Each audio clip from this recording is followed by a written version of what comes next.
Good morning everyone. Good morning everyone. Good जो morning बच्चा ma'am. तेज से बोलेगा वही बच्चा पास होगा। जूम वालों पे भी एप्लीकेबल है ये। जो बच्चा तेज से बोलेगा वही पास होगा। Good morning everyone. Good morning ma'am. Good morning ma'am. लालची बच्चा। हम यहाँ पे आए हैं CSEET की तैयारी करने के, क्योंकि हमें बनना है CS। ऐसा ही है ना। तो CS की अगर मैं बात करूं, हर लेक्चर में ये डिस्कशन होती है कि CS जो है उसमें हमें 2 सब्जेक्ट पढ़ने हैं, 4 पढ़ने हैं, पर मैं आपको 2 पढ़ाऊंगी, एक कॉम और एक eco. This is the entrance test. CSEET is the entrance test. और हमारा paper number 1 and paper number 4 या 3, 4 दोनों मैं पढ़ाऊंगी। एक ही अटेम्प्ट में चारों पेपर आएंगे, 1 2 3 4, और 1 एंड 4 मैं पढ़ाऊंगी। अब इको एक ऐसा सब्जेक्ट है जो हम ऑलरेडी 11-12 से पढ़ते हुए आ रहे हैं। तो नए बच्चों से मेरी गुंजाइश ये है, इको कैसा लगता था? बहुत बढ़िया, बहुत बढ़िया। क्वेश्चन पूछ लूं? वो मत पूछो। हाँ जी, इको कैसा गुड मॉर्निंग। इको कैसा लगता था? बहुत बढ़िया। कितने नंबर आए इको में? आगे देख आगे देख आगे देख। गुड मॉर्निंग पर आगे देख आगे देख। पता चले गुड मॉर्निंग के चक्कर में गुड गुड कुछ ज्यादा ही हो जाए। आजा। तो आजा यहाँ पे बोलना। चलो ठीक है जी। 30 बातें बाद में। तो गोद ले लो उसको। अरे तू जा, बैठी रहे यहाँ पे। और जो पीछे तेरे से भी लंबी हाइट की बैठी है, उसकी मम्मी ने ज्यादा कॉम्प्लेन पिलाया था। Bournvita, carry Bournvita. हाँ सुन लिया मैंने, अब चुप हो जा। क्लास में आ जाओ, ठीक है। दोनों 50-50 मार्क्स के पेपर हैं, 35-35 क्वेश्चंस आएंगे, ठीक है। तो 100 नंबर का पेपर, 70 क्वेश्चन, और हमें स्कोर करने हैं 90+, ठीक है। दोनों में टोटल 16 चैप्टर है, ठीक है। जैसा कि आप लोगों को लगता है कि इको बहुत इजी है, पढ़ी हुई है बचपन से, ये सब काल्पनिक बातें हैं, इन पे ध्यान ना दीजिए, क्योंकि मेरे हिसाब से कोई भी बच्चा ढंग से पढ़ के नहीं आया है। अभी मैं डिमांड पूछ लूंगी, कुछ नहीं आता होगा। इलास्टिसिटी पूछ लूंगी, मैम वो होता क्या है? सुनी सुनी सी बातें हैं, नहीं पता होगा। तो क्योंकि अभी तक हमने रट्टा मारा है, और अब पेपर जो है MCQ है, तो रट्टाफिकेशन नहीं चल सकती।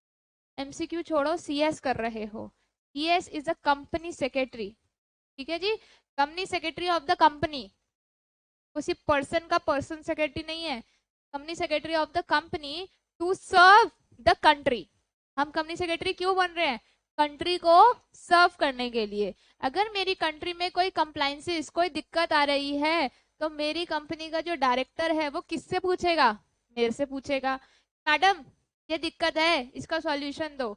आप कहेंगे सर रुकिए, मैंने रट्टा मारा था, किताब से देख के आता हूँ या आती हूँ, फिर बात करेंगे। वो कहेंगे मैंने भी रट्टा मारा था, ये लीजिए आपकी सैलरी, कल से मत आइएगा। तो बीइंग अ चार्टेड अकाउंटेंट, पहला माइंड में फोकस यही होना चाहिए, चाहे CSEET, चलो कंपनी सेक्रेटरी, पहला फोकस यही होना चाहिए कि चाहे CSEET हो, चाहे एग्जीक्यूटिव हो, चाहे प्रोफेशनल हो, कोई भी बच्चा रट्टा नहीं मारेगा, ठीक है। वो दौड़ छोड़ दो कि उसने किया है तो मैं भी कर लेता हूँ, मुझे ये करना है, मेरे लिए जरूरी है।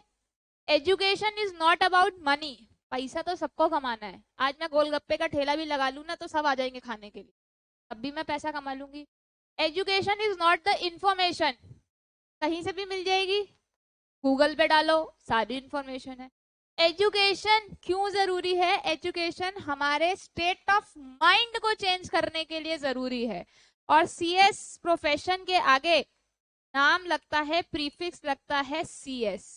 शादी का कार्ड छपेगा, CS लिखवा सकते, रॉब बढ़ेगा। हमारे घर के नाम के प्लेट में भी CS लगा हुआ है। और CS एक ऐसा प्रोफेशन है जिससे आप बहुत अच्छा पैसा कमा सकते हैं, क्योंकि मेरा खुद का घर CS से ही चल रहा है। तो CS कर रहे हो, बहुत अच्छी बात है। टारगेट ये रखना है कि फर्स्ट अटेम्प्ट में क्वालिफाई होना है। दूसरा टारगेट ये रखना है कि नॉलेज के साथ होना है, चाहे फर्स्ट अटेम्प्ट में होते हो या नहीं होते हो, कोई फर्क नहीं पड़ता, कोई नहीं पूछता। पूछा ये जाता है नॉलेज कितनी है, और नॉलेज तभी आएगी जब कंसेप्ट क्लियर होंगे। तो क्लास में फोकस किस पे रखना है? कॉन्सेप्ट। रट्टा कोई नहीं मारेगा, एक बार, दो बार, तीन बार, चार बार, 10 बार, 100 बार, करोड़ बार पूछो, कोई दिक्कत नहीं है। इको की बात करूं, इको एक ऐसा सब्जेक्ट है जब बहुत नींद दिलाता है या फिर हंसी खुशी खेला जाता है, ठीक है ना। तो जब नींद आ रही होगी मुझे पता चल जाएगा। इको में याद करने के लिए और समझने के लिए बहुत कुछ है, टेक्निकल है। वेयर एज अगर मैं कॉम की बात करूं, बहुत इजी है, पर सारी बातें सेम है, पढ़ने में भी मजा आता है क्योंकि बहुत लाइट सब्जेक्ट है, इको टेक्निकल सब्जेक्ट है, ठीक है। सेकेंड चीज, इको में न्यूमेरिकल्स भी आएंगे जो मैं ही सॉल्व करवाऊंगी और प्रैक्टिस के लिए भी दूंगी, ठीक है। आगे बढ़े, चाय पर चर्चा खत्म हो गई, आगे बढ़ते हैं।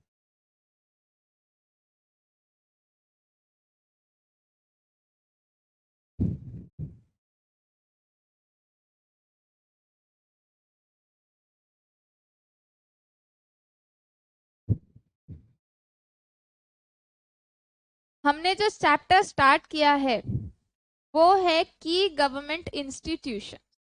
हमारी सरकार ने कुछ इंस्टीट्यूशन प्रोवाइड करे हैं ताकि हमारी कंट्री क्या हो सके, डेवलप हो सके, ग्रो कर सके। और लास्ट क्लास में हम डिस्कस कर रहे थे नीति आयोग, ठीक है। जितना पढ़ाया था, नए बच्चे वीडियो नहीं देख के आए, कोई दिक्कत नहीं है, ठीक है। अभी मैं नीति आयोग यहीं छोड़ देती हूँ। आज मैं पहले स्टार्ट कराऊंगी दूसरा, MCA, ठीक है।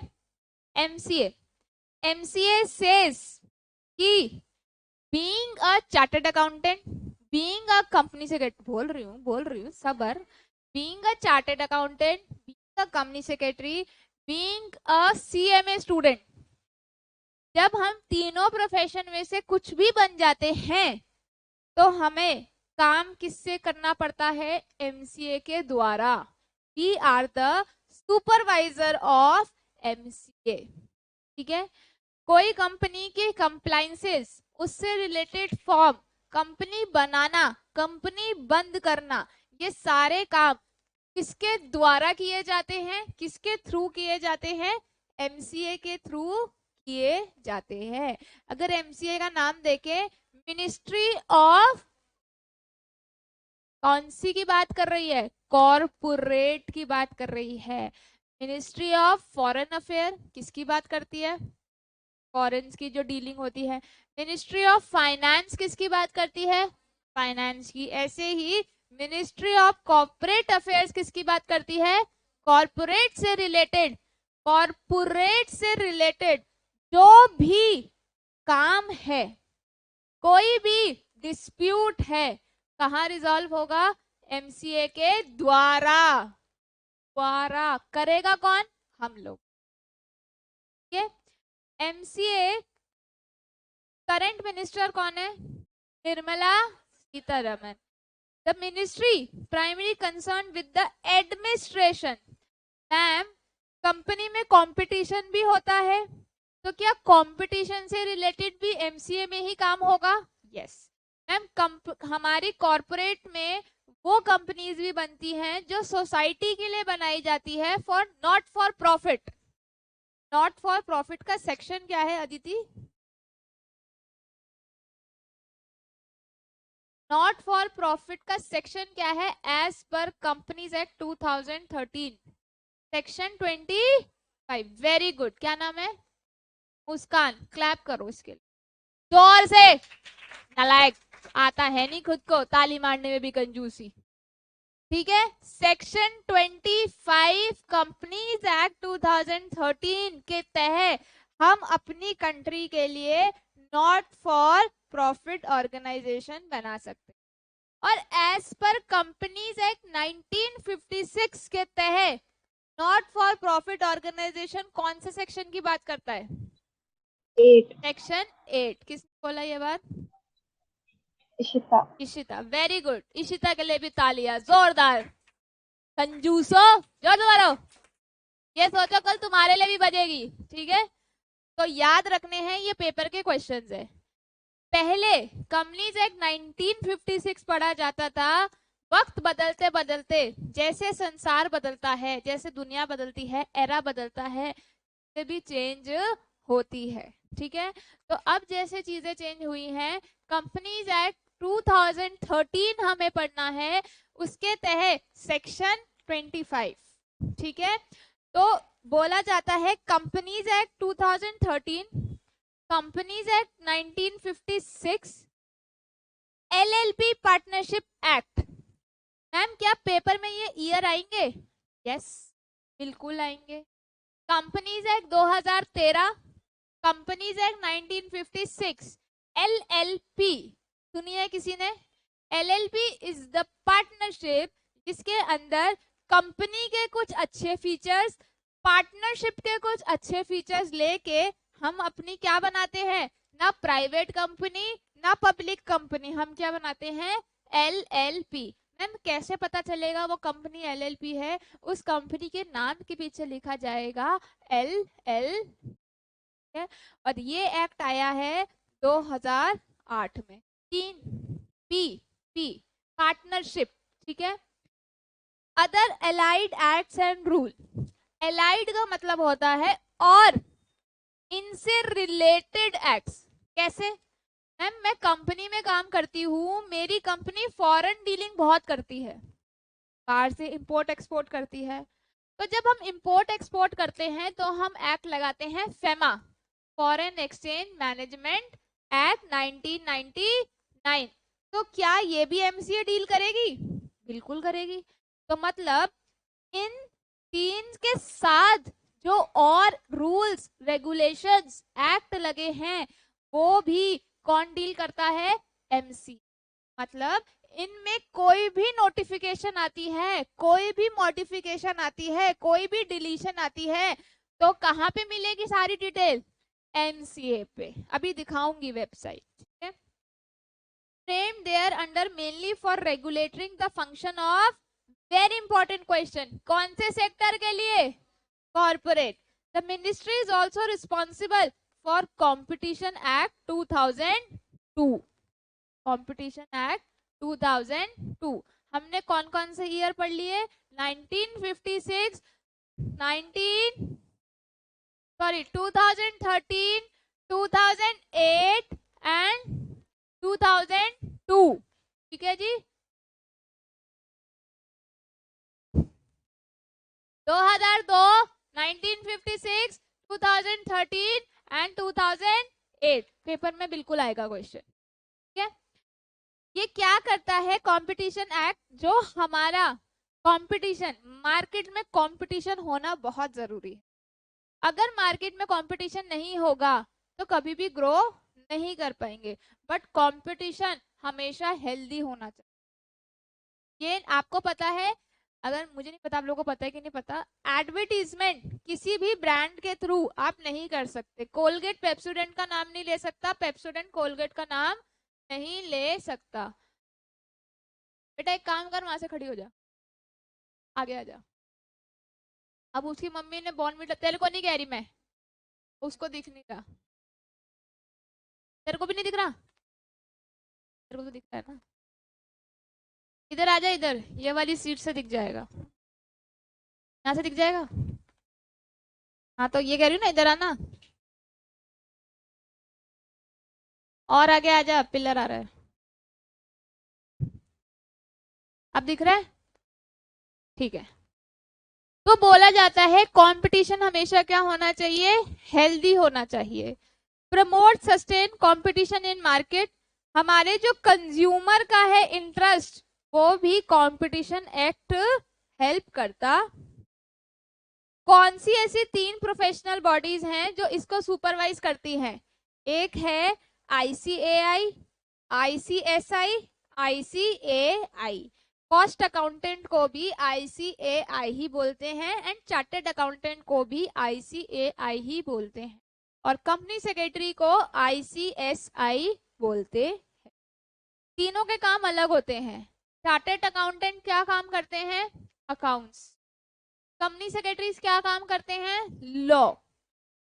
और आपके कॉस्ट अकाउंटेंट क्या काम करते हैं? फाइनेंस। तो तीनों के अलग अलग रोल होते हैं, कोई किसी का काम नहीं कर सकता।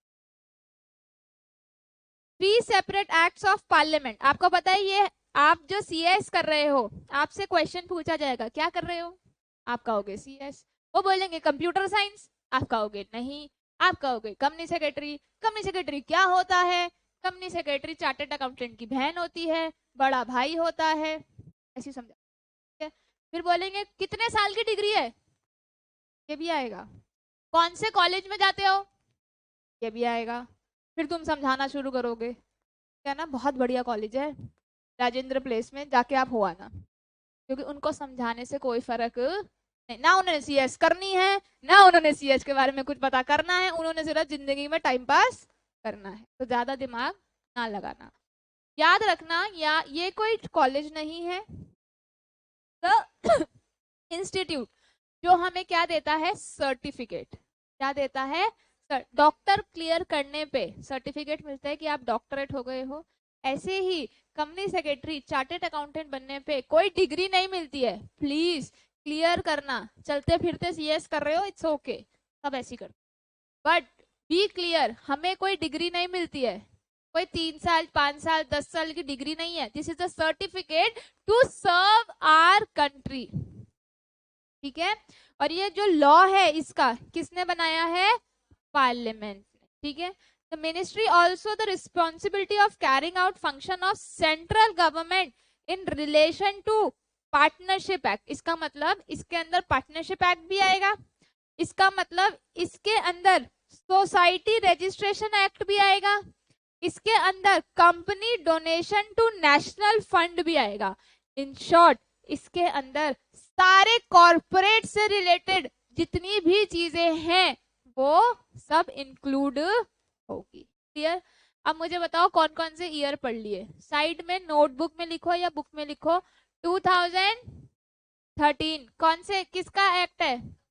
Companies act 2013, companies act 1956, LLP act 2008, competition act 2002, society registration act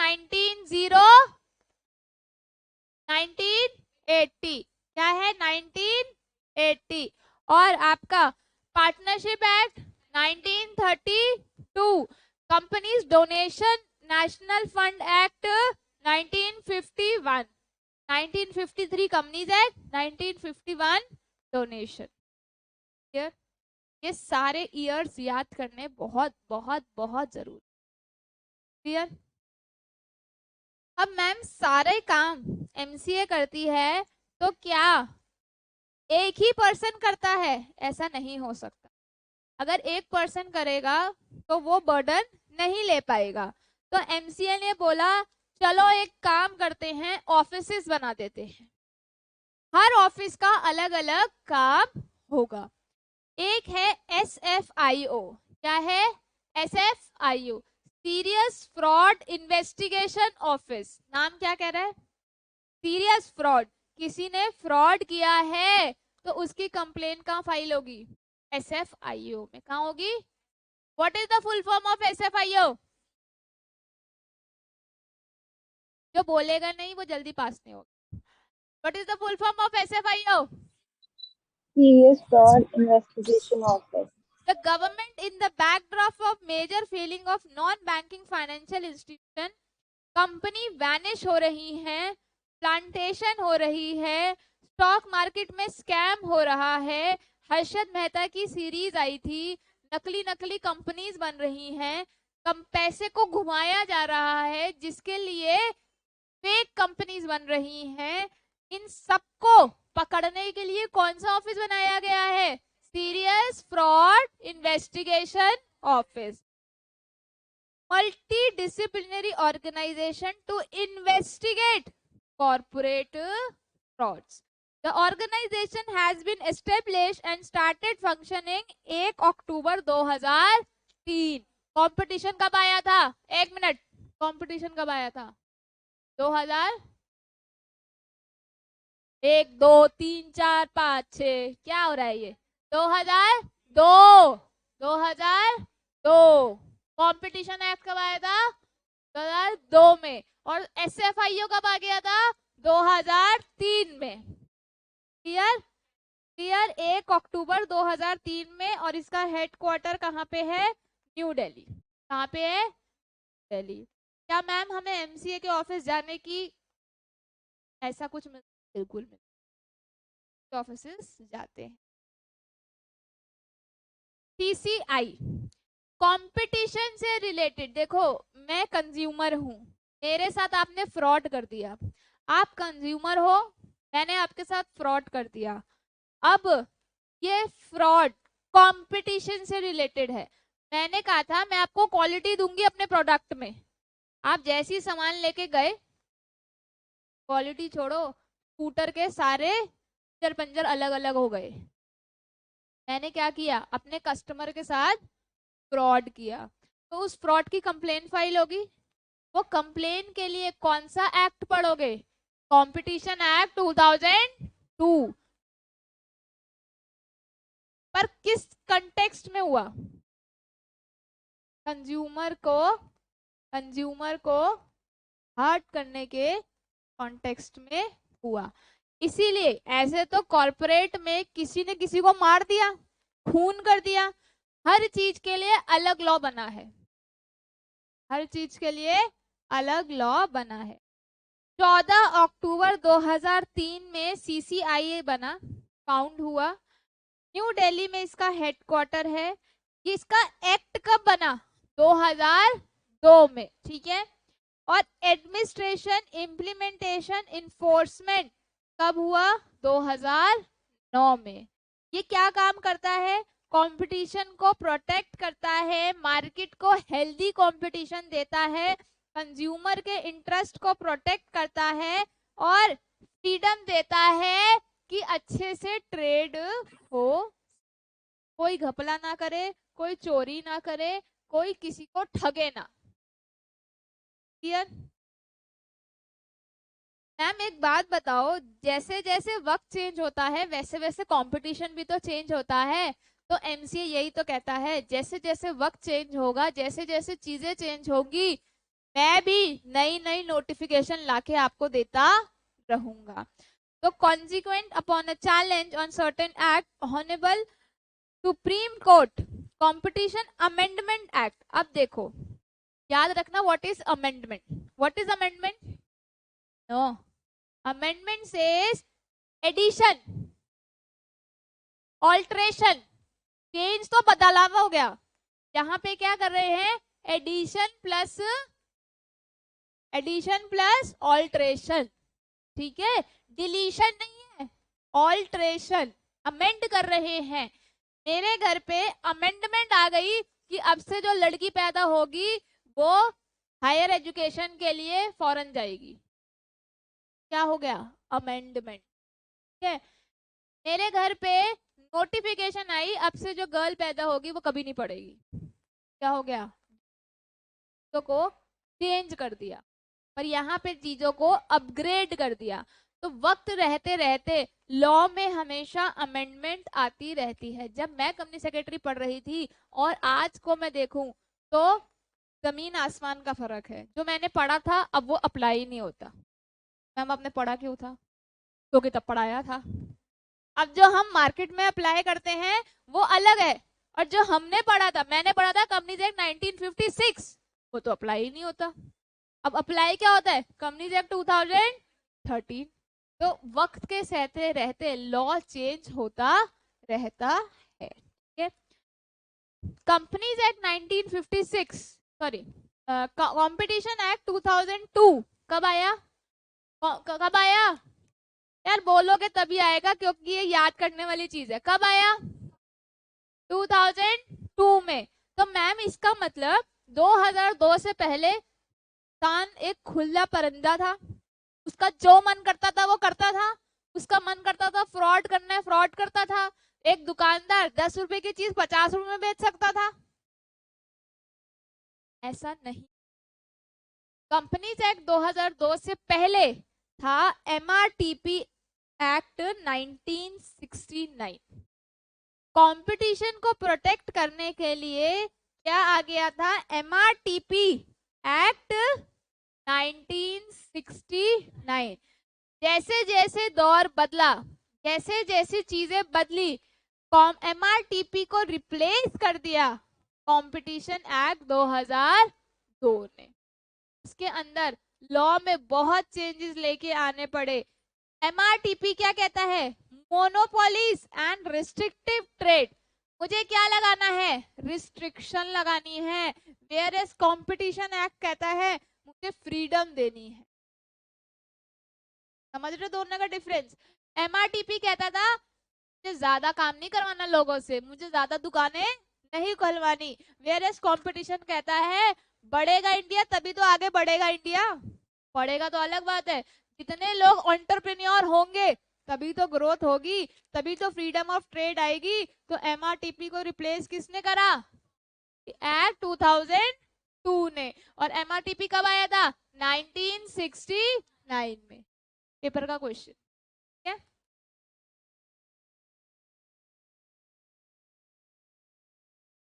पहली ऑर्गेनाइजेशन क्या है? पहला ऑफिस MCA का क्या है? SF, जल्दी बोलो। SFIO फुल फॉर्म क्या है? Serious Fraud Investigation Office. दूसरा आता है CCI, competition commission of India.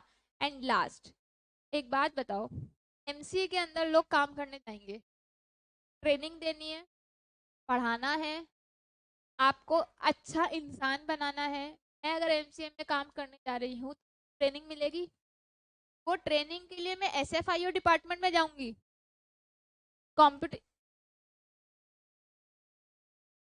अभी बताती हूँ, पहले ये कंप्लीट कर लूँ। ट्रेनिंग के लिए मैं कहाँ जाऊंगी? IICA में। कहाँ जाऊंगी? Indian institute of corporate affairs. कहाँ जाऊंगी? Indian institute of corporate affairs, जो आया है 2012 में। कब आया है? 2012 में। और मानेसर में इसका हेडक्वार्टर है गुड़गांव। ये कैसी चीजों में डील करता है? यहाँ पे ये सारी चीजें पढ़ाई जाती हैं। ये सारी चीजें आप कंपनी सेक्रेटरी के कोर्स में देखेंगे। सब्जेक्ट है ये सारे आपके। गवर्नेंस आपका सब्जेक्ट है, कंपटीशन लॉ आपका सब्जेक्ट है, ऑडिटिंग आपका सब्जेक्ट है, कंप्लायंस मैनेजमेंट प्रोफेशनल में एक सब्जेक्ट है, कॉर्पोरेट गवर्नेंस सब्जेक्ट है, सस्टेनेबिलिटी एक सब्जेक्ट है। ये सब के बारे में MCA में कहाँ पढ़ाया जाता है? IICA में। ठीक है जी। IICA की विंग्स हैं ICLS अकेडमी। ये क्या देती है? ट्रेनिंग देती है POs को, प्रोबेशनल ऑफिसर्स को। ठीक है। अगर आज की बात करें, the institute has been design with an eye on the future to provide a platform for dialogue, interaction and partnership between government, corporate, investor, civil society, professional, academics and other stakeholders in emerging 2001 century। आपको बताती हूँ, कुछ समय पहले सिर्फ public sector को importance दी जाती थी। अगर घर पे लैंडलाइन भी लगता था तो किसका लगता था? BSNL, MTNL। अब तो नहीं लगता। क्यों? क्यों नहीं लगाते? क्यों नहीं लगाते?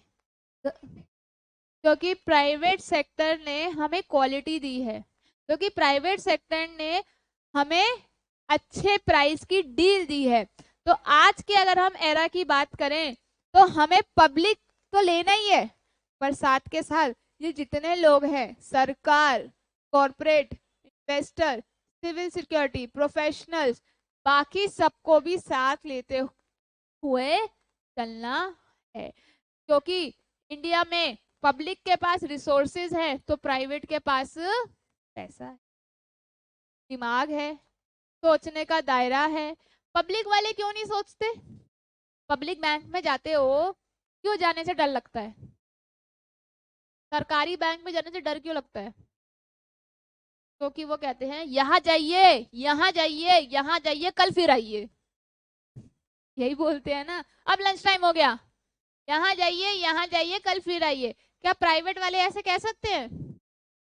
क्योंकि अगर कस्टमर चला गया तो उनका प्रॉफिट आ गया। पब्लिक वाले सैलरी पे होते हैं, पता है कोई निकालेगा ही नहीं।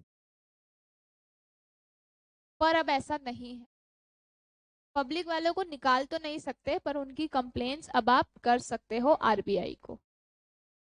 ठीक है, पब्लिक सेक्टर कहते हैं ना, सरकारी नौकरी मिल गई तो सोच लो भगवान मिल गया, रियलिटी है ये। पर अब सरकारी नौकरी में भी खूब काम लिया जाता है, ये भी रियलिटी है। पहले छुट्टियां मिलती थी, वहीं पे ही आंटियां बुन रही हैं स्वेटर, वहीं पे ही अंकल मटर छिल रहे हैं। अब ऐसा कुछ नहीं होता है। अब आप पब्लिक बैंक में भी जाओगे तो वहां पे भी काम होता है, इसलिए पब्लिक सेक्टर के लोग इरिटेटेड रहते हैं कि हमें काम करना पड़ता है। क्योंकि नौकरी इसलिए करी थी क्योंकि काम ना करना पड़े, पर अब मोदी जी आ गए हैं तो काम करना पड़ेगा। ठीक है, यहाँ खत्म हो गया एमसीए। एमसीए की कहानी बहुत सिंपल सी है। एमसीए की कहानी क्या है, समझ आ गया एमसीए सबको? Yes, ma'am. ये है पूरा आपका एमसीए, पढ़ लो एक बार। कोई ऐसी चीज जो समझ नहीं आई हो? क्या एमसीए की फुल फॉर्म क्या है? Ministry of corporate affairs. MCA को, एमसीए में कौन कौन आता है? Primary concern, companies act 2013, companies act 1956, LLP 2008। Hang हो गया ये।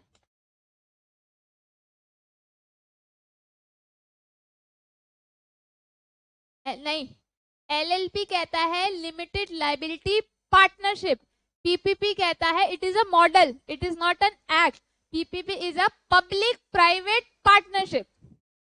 मैंने एक ब्रिज बनाना है, बॉम्बे में मेट्रो बननी थी, तो रिलायंस वालों ने सरकार के साथ मिलके क्या किया? Public private partnership. मैं एक मोबाइल की कंपनी खोलती हूँ, उसके अंदर मैं कौन से रूल्स एंड रेगुलेशन लगाऊंगी? एलएलपी एक्ट 2010 2008 के। ठीक है, क्या एलएलपी एक्ट 2008 में आया था? हाँ, मॉडल है वो, model, it is not an act, it is a model. जब हमें कोई स्पेसिफिक काम करना होता है मिलके, पब्लिक और प्राइवेट सेक्टर को मिलके कोई काम करना होता है, तो वो कौन सा मॉडल यूज करते हैं? PPP act. मुझे कोई काम शुरू करना है, या तो मैं पब्लिक कंपनी बनाऊंगी, या तो मैं प्राइवेट कंपनी बनाऊंगी, या तो मैं एलएलपी बनाऊंगी। क्लियर? ये क्या है? एक कंपनी है। क्या है ये? एक कंपनी की formation. Is it clear to everyone? MCA खत्म हो गया। एमसीए में कोई डाउट? एसएफआईओ को छोड़ के। एसएफआईओ बोलता है कि कोई भी फ्रॉड से रिलेटेड, कॉर्पोरेट में कोई भी फ्रॉड हो रहा है, मैं कंपनी सेक्रेटरी हूं, क्या हुआ, मेरे पास क्लाइंट आया, कहता है मेरे पास बहुत पैसा है, मैंने 2 नंबर का पैसा कमा रखा है, मैम मेरे पैसे को घुमा दो, लंदन नहीं, पैसे को घुमा दो। घुमा दो समझ गए ना, कि उसको ब्लैक को किस में कन्वर्ट कर दो। मैं क्या कहूंगी, मेरे पास ना एक बच्चे के डॉक्यूमेंट्स है, मैं उसके नाम से कंपनी खोल देती हूँ, उसी में डाल देना। क्या हुआ, वो कंपनी फ्रॉड कंपनी बन गई। कंपनी काम नहीं करती कुछ, जस्ट फॉर नेम सेक वो कंपनी बन गई। मैंने क्या किया, मैंने उस कंपनी में ट्रांजैक्शन दिखा दी कि वो कंपनी क्या करती है, रॉ मटेरियल सप्लाई करती है, इसलिए मैं उसको पेमेंट कर रही हूँ। अब मैं ईमानदार कंपनी सेक्रेटरी, मैंने कंप्लेन कर दी, भैया ऐसे ऐसा कुछ हुआ है, वह मेरे पास आया, मैंने मना कर दिया और मुझे पता ये फ्रॉड करेगा, मैंने उस कंपनी की कंप्लेन कर दी। किसको? एमसीए को। एमसीए का कौन सा डिपार्टमेंट जाएगा इसके इन्वेस्टिगेशन करने? एसएफआईओ। कोई फ्रॉड की कंपनी, कोई गलत तरीके की निकाली हुई कंपनी, गलत डॉक्यूमेंटेशन हो रखा है, तो इससे रिलेटेड कौन सा ऑफिस काम करेगा? एसएफआईओ। नहीं, पहले से। हर्षद मेहता का क्या? 500 करोड़, 5,500 करोड़ था। हाँ,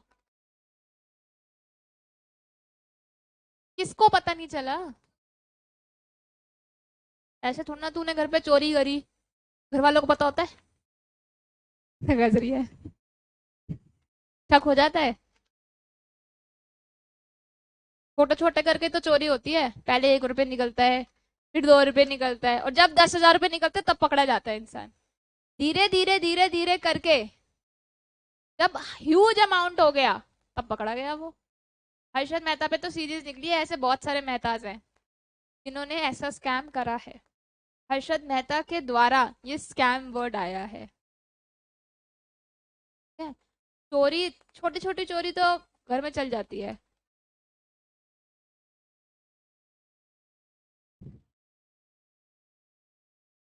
गवर्नमेंट टैक्स लेगी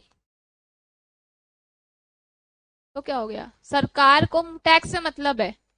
अगर तुम टैक्स दे रहे हो सरकार को तो कहती है ठीक है, तुमने ईमानदारी से पैसा कमाया है ना, ईमानदारी से पैसा कमाया इसलिए तुम टैक्स दे रहे हो। बट अगर तुम चोरी से पैसा कमाओगे, अब एग्जांपल देती हूँ, बहुत से चार्टर्ड अकाउंटेंट क्या करते थे पहले, आज की बात नहीं कर रही, आज के चार्टर्ड अकाउंटेंट बहुत ज्यादा सिंसियर है, कहते मैं नहीं फंसना चाहता, 2 रुपए के लिए मैं क्यों फंसू।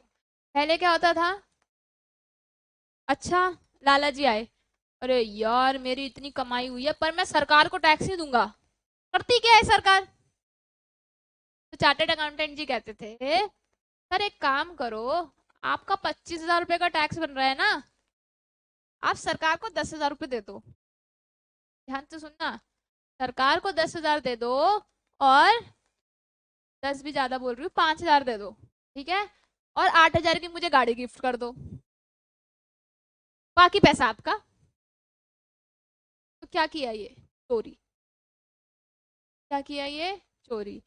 अगर वो पकड़ा गया, आज के टाइम पे चार्टर्ड अकाउंटेंट क्यों डरते हैं?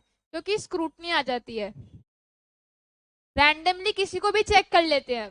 पहले नहीं करते थे, पहले अंडर द टेबल चला जाता था, अब अंडर द टेबल तो अलग जाता ही जाता है, ऊपर से हैवी पेनल्टी भी लगती है।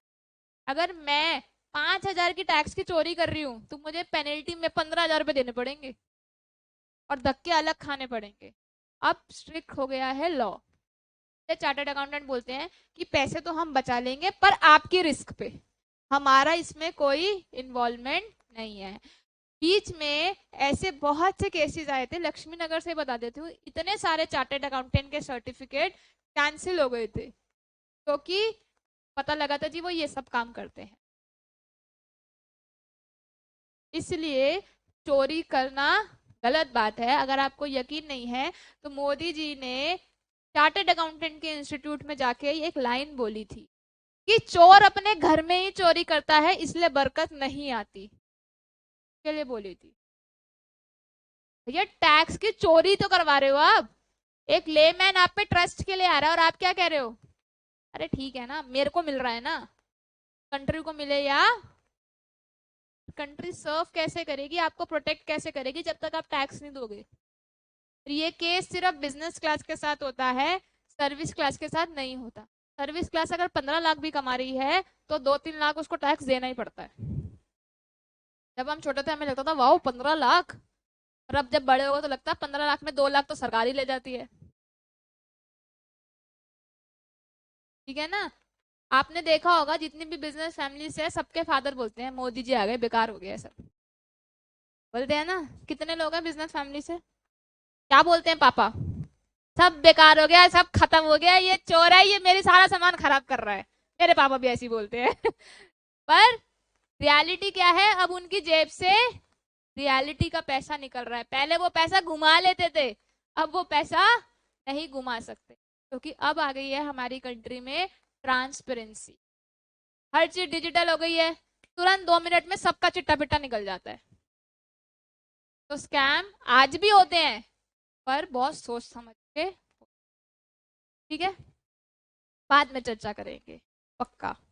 आगे जैसे कि हर्षद मेहता की बात हुई है, मैं बता दूं सेबी नाम एग्जीक्यूटिव में जाओगे, इस पे पूरा चैप्टर है, यहाँ पे 5-6 लाइन है।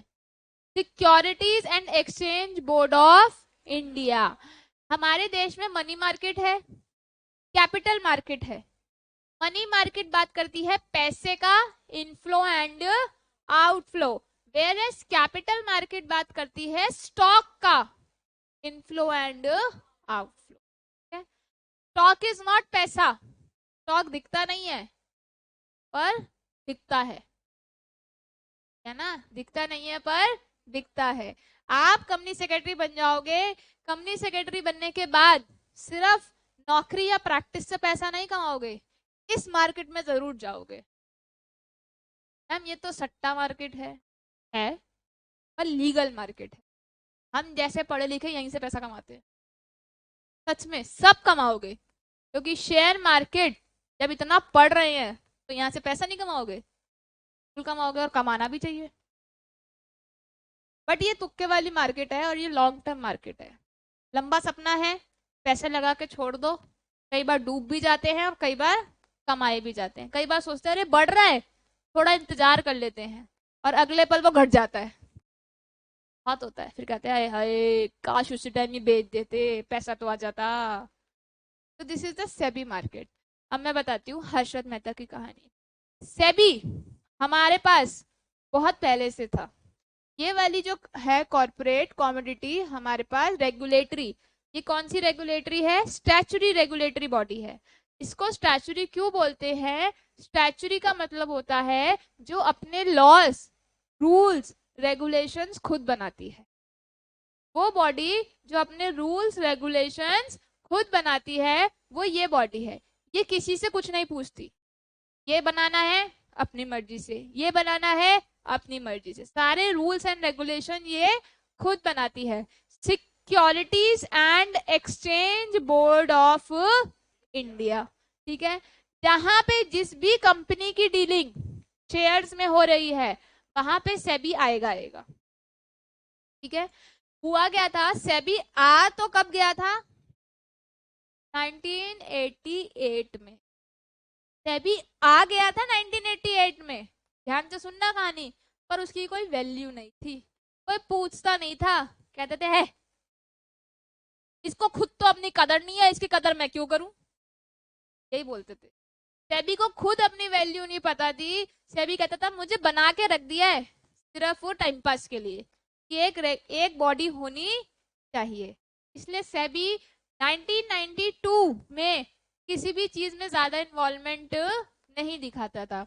हर्षद मेहता जी आए, उन्होंने अपना दिमाग लगाया, स्कैम करना शुरू करा। स्कैम वर्ड ही हर्षद मेहता जी के द्वारा आया गया है, ठीक है। उन्होंने क्या किया? कुछ भी नहीं किया था, उन्होंने सिर्फ पैसा घुमाया था और पैसा कमाया था। और ऐसा नहीं अकेले पैसा कमाया था, सबको पैसा कमवाया भी था, ऐसा ही हुआ था, ठीक है।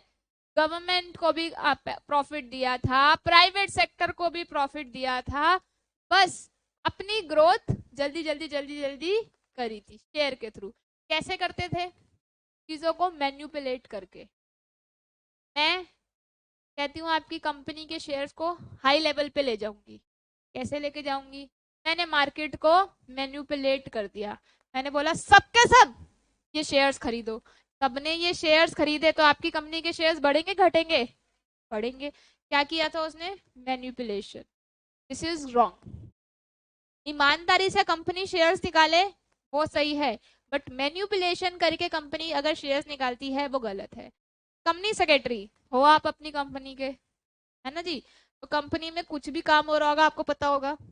कंपनी आईपीओ ला रही है पता होगा, कंपनी मर्जर ला रही है पता होगा। अगर कंपनी आईपीओ लाती है, initial public offering, company value बढ़ा रही है, कंपनी किसी हाई टेक्नोलॉजी वाली कंपनी के साथ मर्ज कर रही है, कंपनी की वैल्यू बढ़ रही है। अब ये है हर्षित, ये कंपनी सेक्रेटरी है कंपनी का, पेटीएम का एग्जाम्पल। पेटीएम ने बोला मैं आईपीओ ला रही हूँ, मुझे फोन कर दिया, मैम पेटीएम का ना आईपीओ आ रहा है, शेयर खरीद लेना, कुछ मेरे नाम से भी खरीद लेना, मैं आपको बाद में पैसे दे दूंगा। ने क्या किया? कंपनी की इंफॉर्मेशन लीक कर दी। इसको बोलते हैं इनसाइडर ट्रेडिंग। अगर किसी को पता लग गया कि इसने ये काम किया, इसको जेल हो जाएगी, क्योंकि insider trading is a crime for company secretary. करते हैं, सब करते हैं, पर पता नहीं लगना चाहिए। चोरी करो पर पता नहीं लगना चाहिए। नालायकों ऐसा कभी मत करना, अगर पकड़े गए सर्टिफिकेट तो जाएगा जाएगा, और हाई पेनल्टी विद इम्प्रिजमेंट होगी आपको। कुछ पैसों के लिए अपनी लाइफ खराब मत कर, इसको बोलते हैं इनसाइडर ट्रेडिंग। ठीक है, तो सेबी 1988 में आ गए थे। सेबी अंकल आ तो गए थे कि मैं प्रोटेक्ट करूंगा कैपिटल मार्केट को, देखते हैं कौन क्या बिगाड़ता है। अर्शद मेहता कहता है कुछ तो आता नहीं है, हाड़ में जाए देखता हूं मैं। हुआ क्या, स्कैम आ गया। अब स्टॉक की हेराफेरी हो रही थी, पैसे की हेराफेरी थोड़ी ना हो रही थी। हो क्या रही थी, स्टॉक की हेराफेरी। तब सेबी को तरीके से साफ सुथरा करके सामने पेश किया गया और फाउंड किया गया 12 अप्रैल 1992 में। स्टेब्लिश कब हुआ था, जन्म तो उसका 12 अप्रैल 1988 में हो गया था, पर पहचान कब बनी थी उसकी, 12 अप्रैल 1992 में। कब बनी थी, इसीलिए सेबी एक्ट 1992 है, क्योंकि उससे पहले सिर्फ एक सेबी बॉडी थी, एक ऑफिस था, कोई लॉ नहीं था, कुछ नहीं था। जो हो रहा है होने दो, देखा जाएगा। पर जैसे ही स्कैम बढ़ने लगे हिंदुस्तान में, तो बोला सेबी ने अब तो मुझे कमर कसनी पड़ेगी और मुझे एक्ट निकालना पड़ेगा। सेबी एक्ट 1992 कौन सा है, और ये कौन सी मार्केट में डील करता है, इसका हेडक्वार्टर कहाँ है, इसका एग्जीक्यूटिव कौन है, चेयरपर्सन कौन है, अजय त्यागी। मैम ये आएंगे पेपर में, मेरे पेपर में नहीं आएंगे, करंट अफेयर में आ सकते हैं।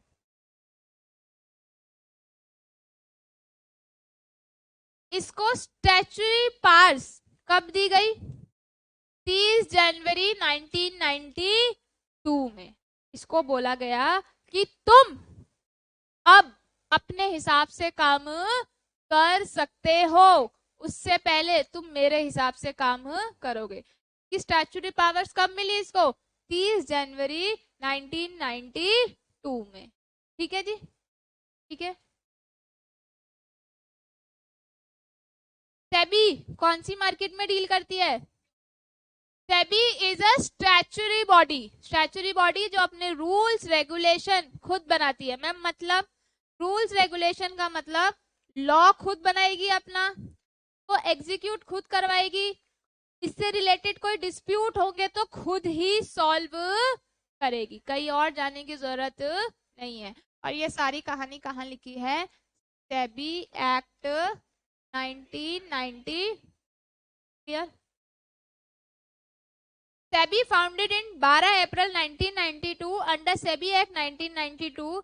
इसके रीजनल ऑफिसेज हैं दिल्ली, चेन्नई, कोलकाता, अहमदाबाद। दिल्ली, चेन्नई, कोलकाता, अहमदाबाद। ठीक है, इसका एम क्या है, इंडियन कैपिटल मार्केट को अच्छा इन्वायरमेंट देना, जो शेयर दे रहा है उनको अच्छे से गाइडलाइंस देनी, जो शेयर ले रहा है उनको प्रोटेक्ट करना, उनको बोलना कि आप सही मार्केट में हो। अच्छा मैम अगर इतने घपले होते हैं तो ये मार्केट बनी क्यों है, सोचा है, जब अगर शेयर मार्केट में इतने घपले होते हैं तो ये मार्केट बनी क्यों है, फंड रेस कर, क्योंकि शेयर मार्केट हमेशा किस लिए बनती है, फंड रेस करने के लिए। बाहर की कंट्री में मुझे इन्वेस्ट करना है, कैसे करूंगी, शेयर्स खरीद लूंगी, पैसा रेज होगा। बाहर के लोग मेरी कंट्री में आके पैसा रेज करें तो भी मुझे फायदा होगा। तो फंड रेज करने के लिए ये मार्केट बनी है। The primary reason of setting SEBI, एक तो कैपिटल मार्केट में घपलों से बचाने के लिए और हमारी कैपिटल मार्केट को प्रमोट करने के लिए। ये बोलता है कि इसका प्रियम्बल है to protect the interest of investors, promote development, regulate security market. अब सेबी 3 फंक्शन करती है, ये आपकी बुक में नहीं है, अभी अमेंडमेंट आई है, ये मैं भेज दूंगी। लास्ट क्लास का भी भेज दिया था, अभी का भी भेज दूंगी। फंक्शन ऑफ सेबी 3 फंक्शन है। एक तो वो प्रोटेक्ट करती है, दूसरा रेगुलेट करती है और तीसरा डेवलप करती है। खत्म। प्रोटेक्ट किसको करती है? इन्वेस्टर्स को भी और इशूअर को भी।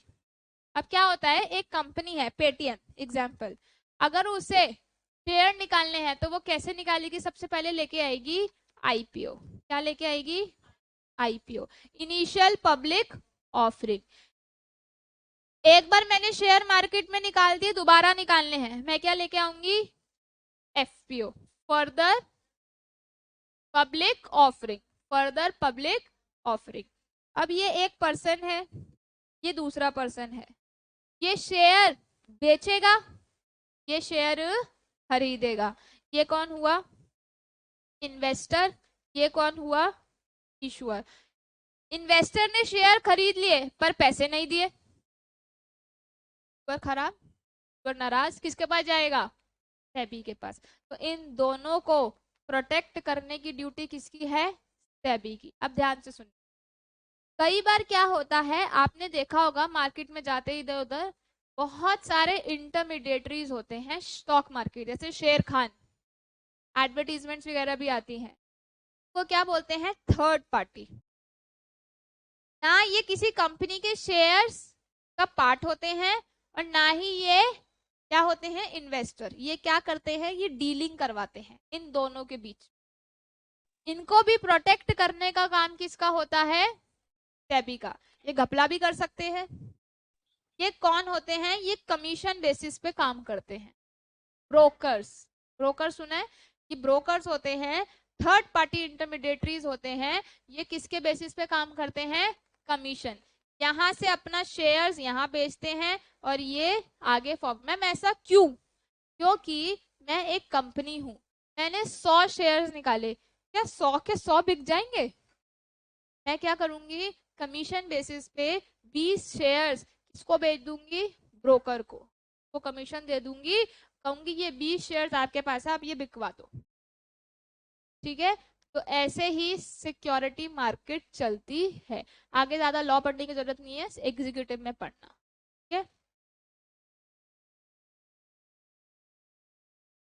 अगर मैं प्रोटेक्टिव की बात करूं तो ये किस किस चीज से प्रोटेक्ट करती है? समझा दिया। Insider trading, buying and selling of security by the insider of the company which include director, employee, promoter. To prevent such trading, SEBI has barred the company to purchase their own shares from the secondary market. आप ma'am मैं company secretary हूँ, मैं खरीद लेती हूँ, allowed ही नहीं है। आप क्या करोगे? ज्यादा खरीद लोगे, पब्लिक तक तो वो शेयर्स पहुंचेंगे ही नहीं, अपना पैसा अपने घर ही आ जाएगा, तो पब्लिक तक वो चीज नहीं पहुंचेगी। है? नहीं ले सकता। दूसरे कंपनी के लिए, अपनी कंपनी के नहीं ले सकता। अपनी कंपनी के बता सकता है कि मेरे, तभी तो मैंने बोला मेरे नाम, अपने नाम पे मेरे कुछ भी परसेंटेज अपने पास रख लियो, पर मेरा ना कंपनी में ना डायरेक्टर, ना एम्प्लॉय, ना प्रमोटर, कोई नहीं ले सकता। वो था ESOP। एम्प्लॉइज को वेट पे ऑप्शन दिया जाता है कि आप इस कंपनी के शेयर्स ले सकते हो। यहाँ पे शेयर्स अभी आए नहीं है, वहां पे ऑलरेडी कंपनी के शेयर्स उसके पास होते हैं।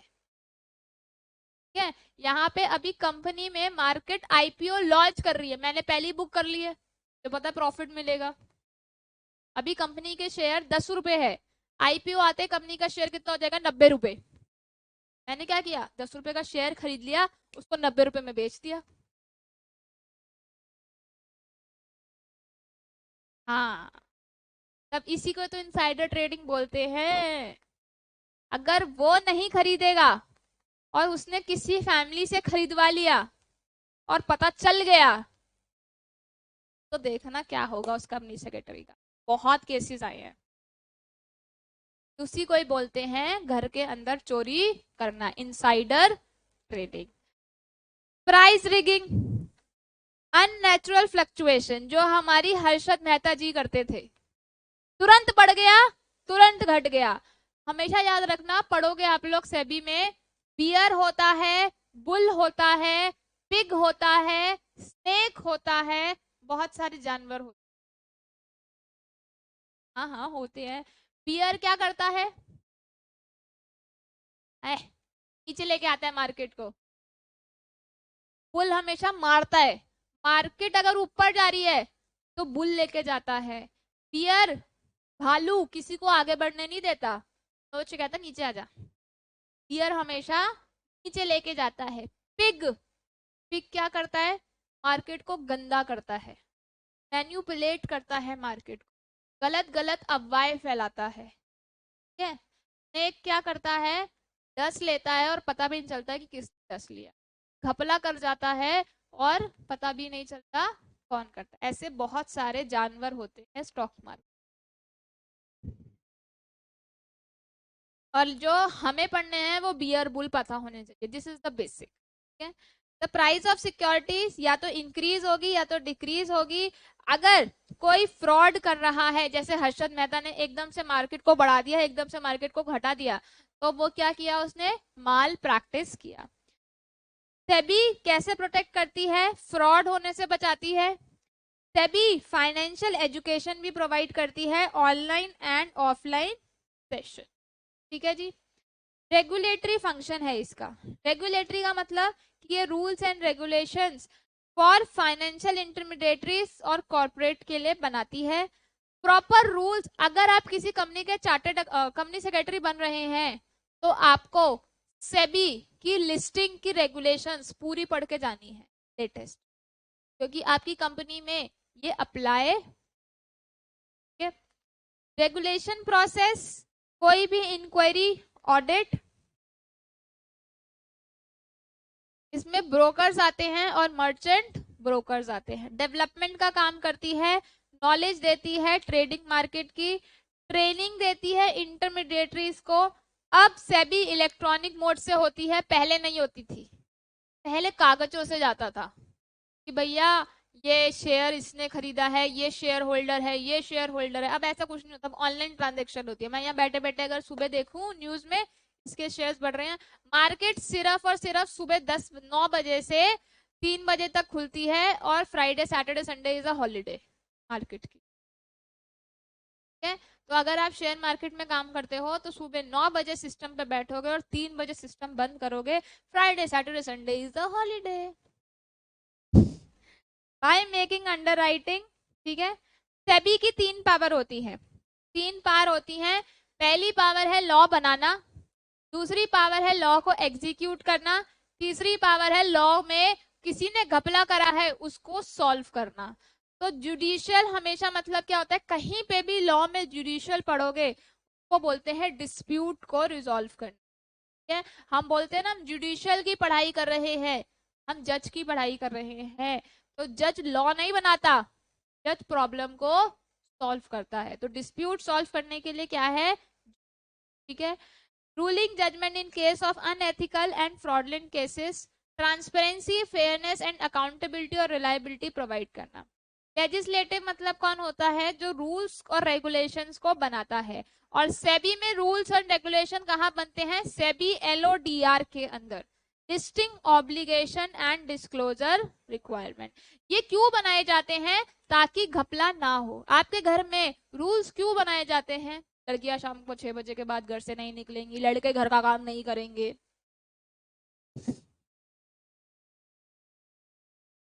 ठीक है।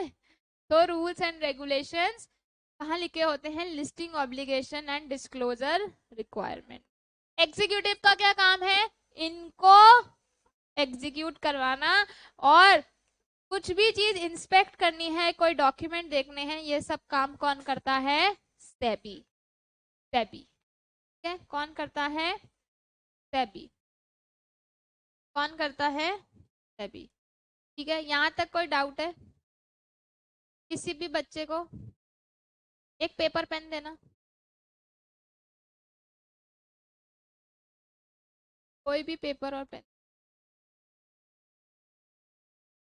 यहाँ तक किसी बच्चे को कोई डाउट है, सोच लो। ये बताओ सेबी के कितने फंक्शन होते हैं, कौन कौन से?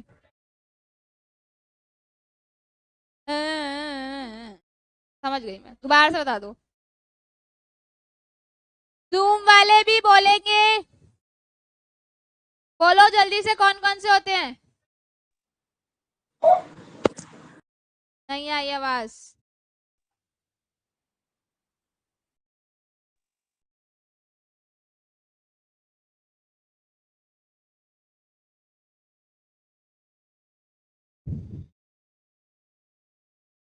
एक मिनट देना, फटाफट रीड कर लो, किसी को कोई डाउट है तो फिर आगे बढ़ती हूँ।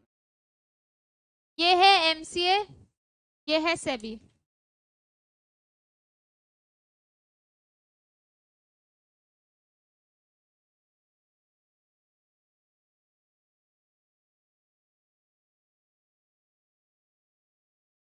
इसका शॉर्टकट है, please listen to me very carefully, इसका शॉर्टकट है 4P। क्या है? 4P। प्रोहिबिट करता है, प्राइस को रिगिंग की चेक करता है, प्रमोट करता है और प्रोवाइडर है एजुकेशनल फाइनेंस का। तो याद कर लेना 4Ps। क्या शॉर्टकट है इसका? 4Ps। ऐसे ही याद करना है, क्या है? 4Ps। क्या है शॉर्टकट? क्या है 4Ps की फुल फॉर्म? प्रोहिबिट करता है, प्राइस को रिगिंग से चेक करता है, प्रमोट करता है और प्रोवाइड करता है। ठीक है, 4P याद हो गए? 4P याद हो गए? Yes ma'am. बस इतना ही पढ़ाऊंगी, इससे ज्यादा तुम नहीं पढ़ सकते, ना ही मैं पढ़ा सकती। ठीक है।